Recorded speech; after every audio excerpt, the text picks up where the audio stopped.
अस्सलाम वालेकुम। तो वेलकम है आप लोगों का ये अमरात चैनल में। आज हम बात करने जा रहे हैं दो चीज़ों के हवाले से। पहला, इंडियन एयर चीफ ने ड्रोन कैपेबिलिटीज़ के बारे में बात की है और इसमें ओबियसली पाकिस्तान की ड्रोन पावर या पाकिस्तान की ड्रोन पावर भी इंक्लूड होती है।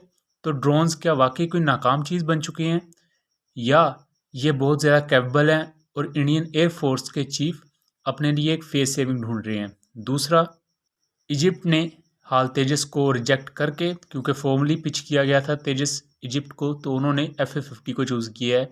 तो तेजस इस रेस में रह क्यों गया या अनसक्सेसफुल क्यों हो गया, उस पर बात करेंगे। लेकिन वीडियो में आगे बढ़ने से पहले आप चैनल को सब्सक्राइब कर लें, हमारी वीडियोस को शेयर कीजिएगा।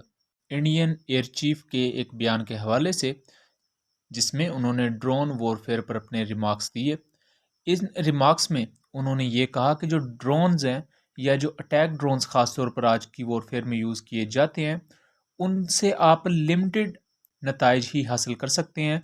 अगर दुश्मन के पास multi layered air defence system है, मतलब दुश्मन के पास short range air defence system भी है, medium range air defence systems भी हैं और long range air defence systems भी हैं, तो Indian air chief Vivek Ram Chaudhari के मुताबिक ड्रोन्स की फिर वक़्त कम हो जाती है या ड्रोन्स फिर उतने इफ़ेक्टिव नहीं रहते।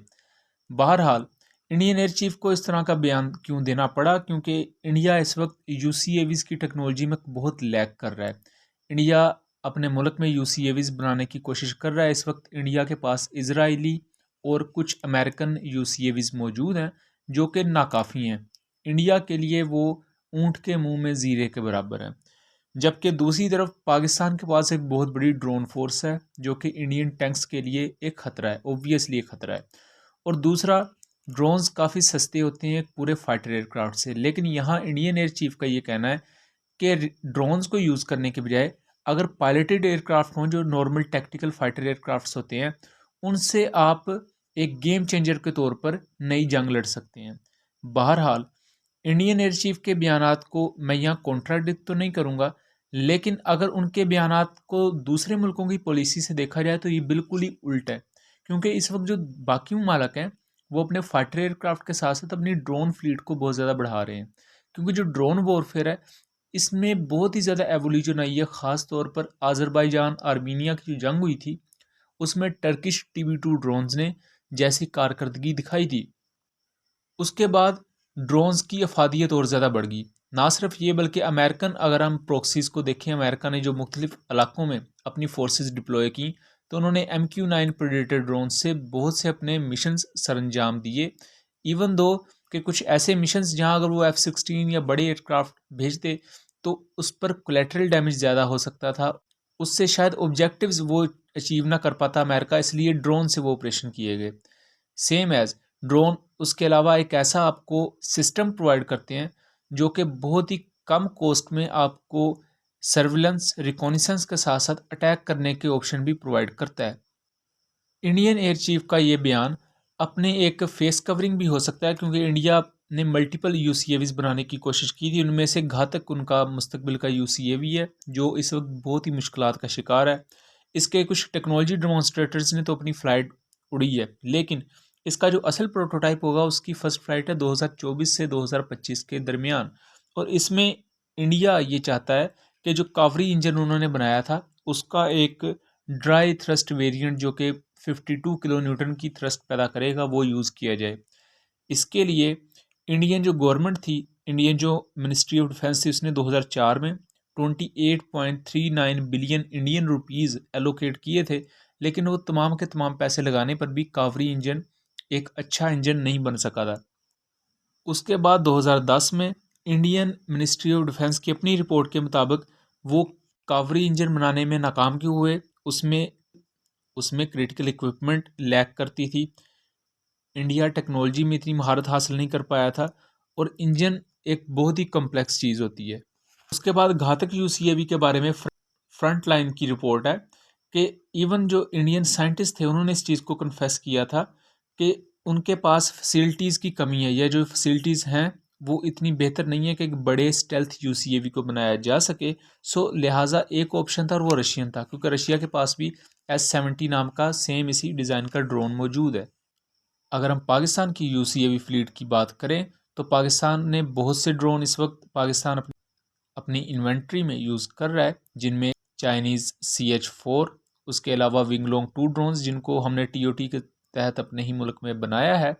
उसके अलावा हमारे पास शापर ड्रोन है जो हमारे मुल्क में तैयार करदा, और बुर्राक। और बहुत जल्द पाकिस्तान अकंचे अक्सुंगुर जैसे ड्रोन्स भी लेने जा रहा है। ना सिर्फ पाकिस्तान एयरफोर्स बल्कि पाकिस्तान की आर्मी एविएशन और मुस्तकबिल में पाकिस्तान नेवी भी इन UCAVs को यूज़ करने जा रही है। इन ड्रोन्स की आज के दौर के कॉम्प्लेक्स एरियल वॉरफेयर और स्वाम वॉरफेयर में बहुत ज़्यादा अहमियत है, क्योंकि अगर दुश्मन के बड़े से बड़े आपने टारगेट को तबाह करने के लिए आपके 2-3 ड्रोन्स खुद भी तबाह हो जाएं तो ये घाटे का सौदा नहीं होता। सिंपल सा बताऊं तो अगर हमें एक S-400 तबाह करने के लिए 2-3 अक्सुंगर या अकंचे ड्रोन तबाह भी करवाने पड़े अपने, तो फिर भी नुकसान इंडिया का ही ज़्यादा होगा, हमारा नहीं, क्योंकि ये ड्रोन एक तो निस्बतन सस्ते होते हैं, दूसरा अगर ये डिस्ट्रॉय हो भी जाए तो आपका जो मेन कीमती एसेट है नहीं, आपका पायलट बच जाता है। लेकिन ओबियसली इस चीज़ में ज़रूर दम मौजूद है कि multi layered air defence system में ख़तरा ज़रूर प्रोसेस करते हैं किसी भी किस्म के ड्रोन के लिए, लेकिन आपकी एयर फोर्स भी इतनी मजबूत होनी चाहिए कि इन ड्रोन्स को कवर प्रोवाइड करे। और अल्हम्दुलिल्लाह पाकिस्तान एयरफोर्स की बात करें तो पाकिस्तान एयरफोर्स इतनी स्ट्रॉन्ग है कि वो अपनी ड्रोन फोर्स और अपनी जो लैंड फोर्सेस है उनको कवर प्रोवाइड कर सकती है। ना सिर्फ कवर प्रोवाइड कर सकती है बल्कि ऑफेंसिव ऑपरेशंस भी कंडक्ट कर सकती है। दूसरी चीज़ की बात करें तो रिसेंटली इजिप्ट ने कोरियन एरोस्पेस इंडस्ट्रीज़ के साथ FA-50 का एग्रीमेंट साइन कर लिया है और इवेंचुअली हाल तेजस को इनकार हो चुका है या हाल तेजस को रिजेक्ट कर दिया गया है। इसकी रीजंस क्या हैं और इजिप्ट क्यों ऐसे एयरक्राफ्ट चाहता है नहीं लीड एंड फाइटर ट्रेनर के तौर पर। तो इजिप्ट के पास इस वक्त इनकी एयरफोर्स को देखा जाए तो 218 के करीब F-16s हैं, लेकिन ये जितने भी F-16s हैं इनके पास AIM-120 मिसाइल्स नहीं है, मतलब BVR कैपेबिलिटी इन F-16s के पास नहीं है। दूसरी तरफ इजिप्ट मिराज 2000s को यूज़ करता है, राफेल एयरक्राफ्ट को यूज़ करता है, और उसके साथ साथ इजिप्ट के पास रशियन MiG-29 जहाज़ भी मौजूद हैं। तो न्यूमेरिकल वाइज इजिप्शियन एयरफोर्स एक अच्छी खासी बड़ी एयरफोर्स है और अपना इम्पैक्ट रखती है। और इजिप्शियन एयरफोर्स 70 से 60 के करीब लाइट कॉम्बैट एयरक्राफ्ट को देख रही थी जो कि लाइट कॉम्बैट एयरक्राफ्ट भी हों और लीड इन फाइटर ट्रेनर के तौर पर भी यूज़ किए जा सकें, मतलब ट्विन सीट फाइटर एयरक्राफ्ट। यहाँ इंडिया काफ़ी ज़्यादा होपफुल था क्योंकि इंडिया ने फॉर्मली अपने LCA तेजस को पिच किया था इजिप्ट के लिए। दूसरा, इजिप्ट और इंडिया के काफ़ी आपस में अच्छे ताल्लुकात भी हैं। इसी दौरान कोरियन एरोस्पेस इंडस्ट्रीज़ ने भी अपने FA-50 को पिच किया हुआ था, लेकिन FA-50 के चांसेस यहाँ कम नज़र आते थे क्योंकि रिसेंटली फिलिपाइन एयरफोर्स ने अपने जितने भी FA-50 थे उन्हें ग्राउंड कर दिया था। इसके चलते इंडिया को काफ़ी ज़्यादा उम्मीद थी कि उनके हाल तेजस को सिलेक्ट कर लिया जाएगा। और फिर वक्त आता है जून 2022 का, जब इजिप्शियन एयरफोर्स अपने F-16s के साथ इंडिया में जोधपुर में एयर एक्सरसाइजेस कंडक्ट करती है। और यहाँ इजिप्शियन पायलट्स और इजिप्शियन जो एयरफोर्स के पर्सनल्स हैं वो कुछ दिन तक स्टे करते हैं। एक अच्छा मीटअप होता है इंडियन अथॉरिटीज़ के साथ और यहाँ उन्हें LCA तेजस दोबारा एक दफ़ा याद दहानी के तौर पर पिच करवाया जाता है कि आप हमसे as a light combat aircraft और लीड इन फाइटर ट्रेनर के तौर पर भी चाहें तो तेजस ले सकते हैं। इंडिया इस तमाम मामले को काफ़ी विगरसली यूज़ कर रहा था क्योंकि इंडिया के पास एक ऐसा चांस था, क्योंकि मलेशिया की तरफ से ऑलमोस्ट डील डन हो चुकी है, वो भी FA-50 को चूज़ कर चुके हैं, तेजस के वो बहुत कम चांसेस हैं। लेकिन इजिप्ट एक ऐसा कंट्री था जहां चांसेस थोड़े से ब्राइट थे कि शायद इजिप्ट LCA तेजस को ले ले। इस दौरान सितंबर 2022 में Indian defence minister Rajnath Singh जाते हैं इजिप्ट में और वहां जाके LCA तेजस की मुख्तलिफ स्पेसिफिकेशन को और उसके अलावा बाकायदा TOT की बात करते हैं कि हम आपको पूरी ट्रांसफ़र ऑफ टेक्नोलॉजी प्रोवाइड करेंगे। लेकिन इवेंचुअली इजिप्ट ने अब बाकायदा एग्रीमेंट साइन कर लिया है कोरियन एरोस्पेस इंडस्ट्रीज़ के साथ कि वो TOT के तहत FA-50 एयरक्राफ्ट्स को अपने ही मुल्क में बनाएंगे। ना सिर्फ इन एयरक्राफ्ट को अपने मुल्क में बनाएंगे लेकिन ओबियसली रेवेन्यू जनरेट होगा और एक अच्छा एग्रीमेंट हो चुका है कोरियन एरोस्पेस इंडस्ट्रीज़ और इजिप्ट के दरमियान। अब इससे कुछ फ़ायदे भी ऐसे हैं जो इंडिया के साथ अगर डील करता है इजिप्ट तो नहीं मिलते, जैसा कि बहुत बड़ी तादाद में इजिप्ट F-16 को यूज़ करता है, तकरीबन 200 से ज़्यादा तादाद में, लेकिन अमेरिका ने उन्हें AIM-120 मिसाइल्स नहीं दिए थे। अब जो FA-50 एयरक्राफ्ट है इसमें अमेरिकन इन्वॉल्वमेंट भी है, मतलब इसे लॉकहीड मार्टिन और KAI मिलकर बनाते हैं। सो अगर एक अच्छा मुआहदा ये चूँकि कर लिया इजिप्ट ने, सो मुस्तकबिल में ये इम्कानात थोड़े से रोशन हो जाएंगे कि उन्हें शायद AIM-120 BVR मिसाइल्स दे दे अमेरिका, जिससे उनके जो F-16 एक सिटिंग डक के तौर पर समझे जाते हैं, वो अपनी कैपेबिलिटीज़ को इस्तेमाल कर सकेंगे। अब ये वो वजूहात हैं जो इजिप्शियन साइड पर हैं। अब हम इंडियन साइड की वजूहात को देखें तो सबसे पहली चीज़ जो इंडियन LCA तेजस की नाकामी की वजह बनी है, इस वक्त फ़िलहाल तक जो इसकी नाकामी की वजह बनती आ रही है, वो ये कि इंडियन एयरफोर्स खुद इसे उस तरह पोटेंशली यूज़ नहीं कर रही जैसे पाकिस्तान एयरफोर्स JF-17 को करती है।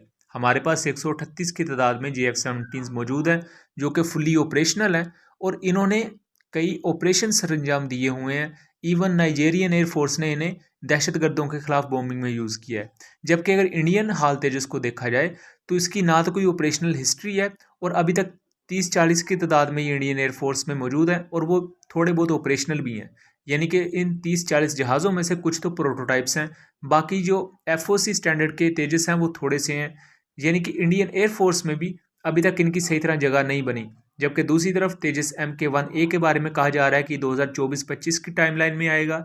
अगर फ़िलहाल जो इस वक्त प्लान्स चल रहे हैं उनके मुताबिक काम हुआ तो अगर इनमें कोई भी चीज़ डीरेल होती है तो तेजस MK-1A और ज़्यादा डिले हो जाएगा। बहरहाल ये एक हिंदुस्तान एयरोनॉटिकल लिमिटेड्स के लिए एक इबरत पकड़ने का मुकाम होना चाहिए कि वो अपनी डिलेज़ को बेहतर करे और डिलेज़ ना करते हुए तेजस प्रोग्राम को स्मूथली आगे लेकर चले।